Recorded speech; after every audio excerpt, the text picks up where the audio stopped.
The phone vibrated against the marble counter while I was choosing cufflinks. Silver, black, doesn't matter. I wiped my hands, picked it up, and read the message twice, not because I didn't understand it, but because my brain refused to accept the simplicity of the words. Wedding's still on, but I'm spending the last few nights before with my ex-boyfriend for closure. No apology, no explanation, just logistics. I stared at my reflection in the dark oven glass. The man looking back didn't flinch. His face was calm, almost bored. That scared me more than rage ever could. I typed 3 words. Do what you need to do. Send. The typing bubble appeared, disappeared, appeared again, then nothing. I set the phone down carefully, as if it were evidence. The apartment was quiet. Too quiet for a place meant to hold a future. Her shoes were still by the door. Her perfume clung to the couch. Every object was a lie pretending to be permanent. My heart didn't race. My hands didn't shake. Something colder took over. I picked up the venue contract from the table, dialed the number printed at the top, and waited. When the coordinator answered, cheerful and unaware, I spoke evenly. Yes, I need to cancel the wedding. Pause. I'm certain. People think betrayal arrives loudly. It doesn't. It slips in dressed as honesty. She had always spoken about her ex with rehearsed neutrality. We're on good terms. It ended cleanly. No feelings left. The kind of statements people make when they're convincing themselves. I remembered the sudden gym sessions, the new lingerie for the honeymoon, the way she angled her phone away, not hiding it, just protecting it. There was no single smoking gun, just a constellation of small evasions forming a pattern my mind finally allowed itself to see. I replayed her text again. Closure. That word. Soft. Forgiving. Designed to make cruelty sound responsible. Closure is what you seek when something is unfinished, and unfinished things don't belong in marriages. I didn't call her, didn't argue. Shock is loud. Realization is silent. I sat on the couch and let the truth settle into me like sediment, heavy, inevitable.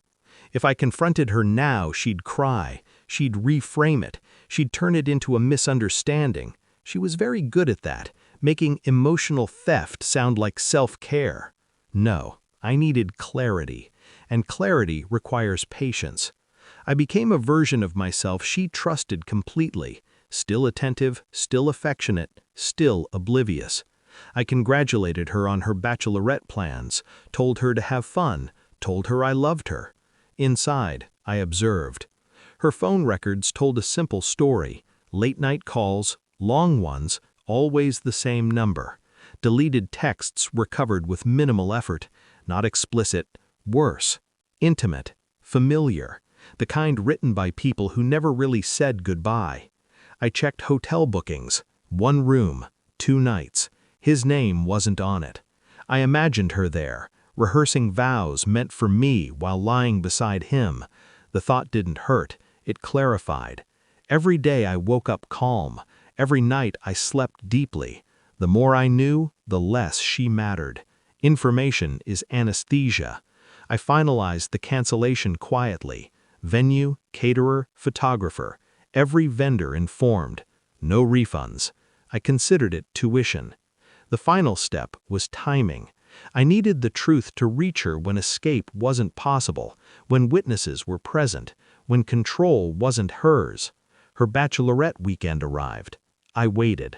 The venue called her at 9:47 p.m. I know because my phone lit up seconds later. Missed call, missed call, missed call. Then the message. What did you do? I imagined the room.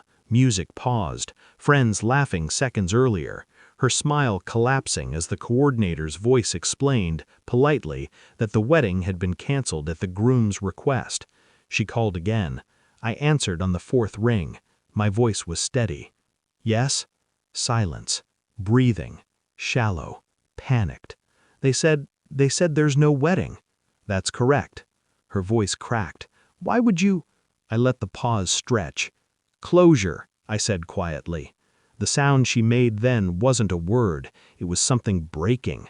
She came home the next morning, eyes swollen, mascara smudged, confidence stripped bare.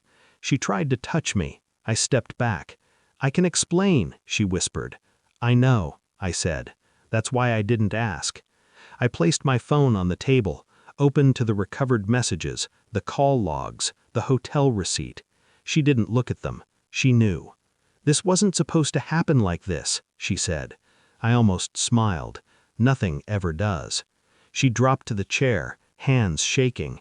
"You humiliated me." I met her eyes, calm, surgical. "No, I corrected a mistake before it became permanent." There were tears, promises, desperation. I felt nothing. I slid the engagement ring across the table. "Consider this your closure." She moved out within a week. People asked questions. I gave none. I didn't need to destroy her reputation. She'd do that herself, chasing explanations that no longer mattered. The apartment feels larger now, quieter, honest. Sometimes I think about the man she chose for her last nights. I wonder if he knows he was never the ending, just the excuse. I don't feel anger. Anger is attachment. What I feel is precision, the satisfaction of removing rot before it spreads, the calm that comes from trusting your instincts and acting before they beg you to. She wanted closure. I gave it to her, and then I closed the door.